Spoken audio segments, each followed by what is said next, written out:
I made a post to the analog subreddit last week. I named the post pushed versus pull, and those images were not pushed or pulled, as people in the comments are pretty quick to point out. I thought that pushing and pulling was just related to box speed, but apparently there's a developing portion of that I just completely missed. But either way, the post hit the #1 spot on the subreddit. And then I posted again to that same subreddit the next day with some pictures from the same roll, and those also got to the #1 slot. I had a couple people in the comments asking about how I scan and edit the photos, and here's a quick little guide on how I do it. First of all, I should probably go over the equipment that I'm using in this setup. I have a Plustek 8300i scanner, and I have a Windows laptop here that I ran over with my car. I folded it over backwards and now it acts as a monitor, but I have that loaded with SilverFast 9. The Plustek 8300i scanner comes with one film strip holder, which has 6 slots. But you can get these for like 20 bucks on Amazon for a pack of 2. And I'd really recommend it because it just helps speed up the workflow quite a bit. Normally this is used for drawing the film, but I also use it out here when I'm cutting the film. Some people wear gloves when they develop, some don't. I do because I have really sweaty hands, but it's important that you don't get the powdered gloves. It makes it a little bit trickier to put on, but you don't have to worry about the dust getting onto the negatives themselves. And kind of while we're talking about dust, I will turn off my air conditioning when I'm developing and scanning. Just reduces the likelihood that anything's gonna get onto the negative. And I also have an air filter that I'll usually be running. So these are the 3 rolls that I shot today that we're gonna be scanning in. I shot on Color Plus 200, Ektar 100, as well as finished up a roll of Ultramax 400.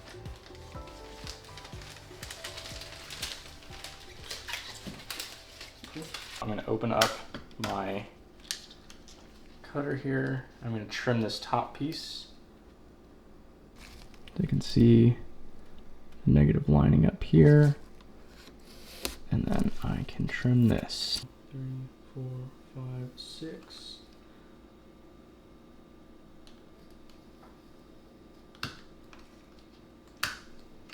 I have 6 images here. I'm going to load this onto the tray. And I do that with the matte side of the film down. It's a bit tricky to tell which side is which, but if you can read the text, for example, Kodak Ektar 100, if you can read that, that means that the emulsion side is down. And you want the emulsion side down, at least on the Plustek 8300i. I can't speak to other ones, but yeah. Put this in here, close this. And I'm gonna adjust just a little bit. Essentially, I'm just matching the gaps in the film with these little lines. It's pretty straightforward. And the backlight on the cutter makes it super easy to tell where those lines are. And I am seeing that there's dust on this film. And I'm not gonna do this over the other film because I don't wanna blow the dust off of this film onto that film. I'm gonna do this over here. But I will just blow the dust off using this little like rocket blower.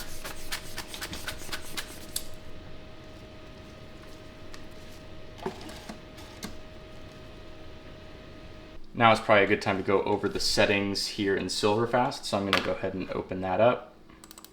It's not the fastest computer in the world. It's actually far from the fastest computer in the world. What I do is I set it to positive mode, and this means that it will not invert the colors. The second part of my workflow when it comes to like scanning and processing is adding this into Lightroom and then using the Negative Lab Pro plugin. So I'm not gonna touch the negative to positive reversal stuff. I'll set it to 48-bit HDR RAW. That's for the optimal scans to come out of this. I don't remember where I found that information, but it works really, really well. Even if the negative itself is blown out or underexposed, getting that raw scan can bring a lot of that information back. When you do a lab scan and they just give you a JPEG, if the whites are all like washed out, you're not gonna be able to recover that information. But when it's shot in RAW, you might have a chance to at least bring a little bit of that texture back from the clouds or something. You can see up here at the top too, all of these options are grayed out, and that's on purpose. I don't want to use those options at all. When I first got this scanner, I was trying to color grade everything inside of the app, but the UI is not very intuitive and it's very, very slow. So I found that it's better to just scan, upload to Lightroom, and then process also when I'm not sitting at this tiny little desk with the air conditioning turned off. Okay, so I'm gonna pre-scan, just make sure everything's loaded properly.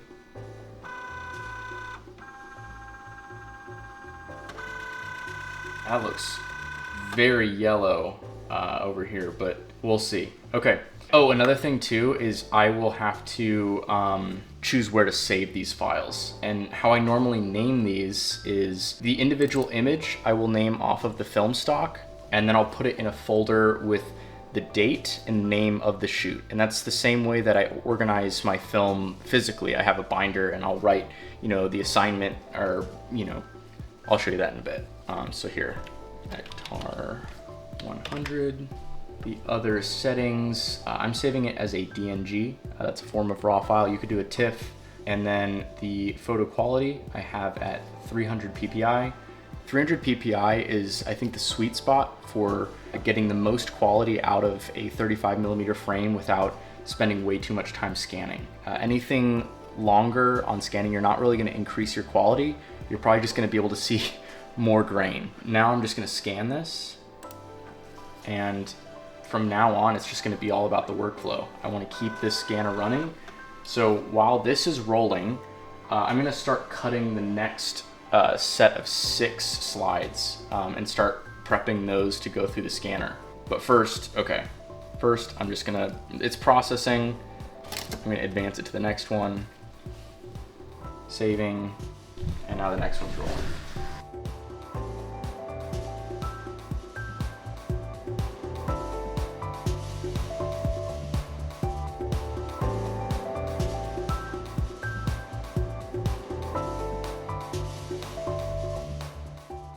So once I'm all done scanning these negatives, I'm going to pull them out and put them into this acid-free sleeve. It also has like a little slot up here at the top for labeling kind of what the date is, what the assignment was, and they're pretty cheap. I'm putting these in back into the sleeve in order. So.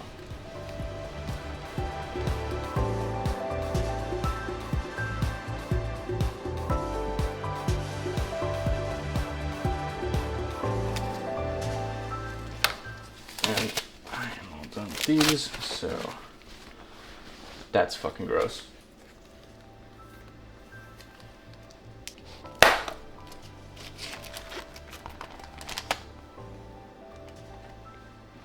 I finished scanning the other 2 rolls last night. It is now the next day.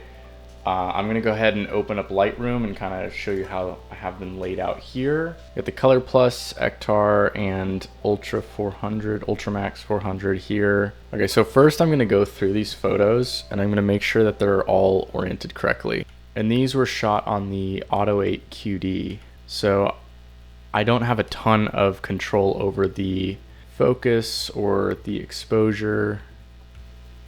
That's gonna be a good one, I think. All right, let's let those sync. First, what I'm gonna go through and do is I'm gonna take the dropper tool and I'm just gonna drop on the black of each frame.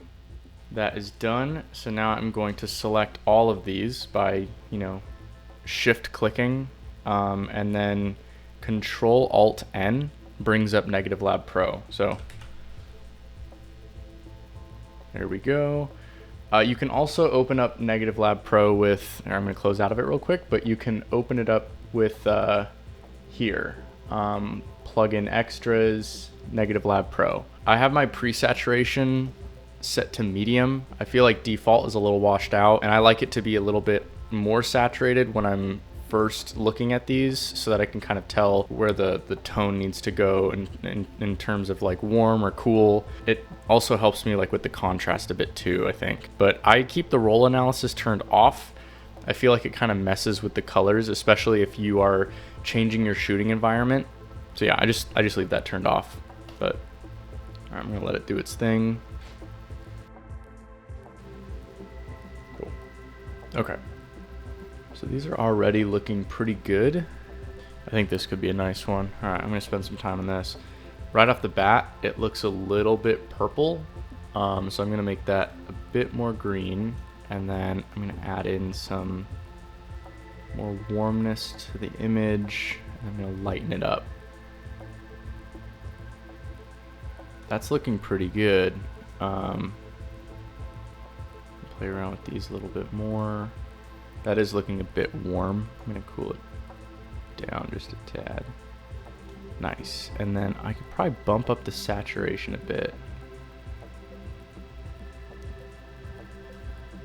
And then the contrast. And then I'm gonna bring up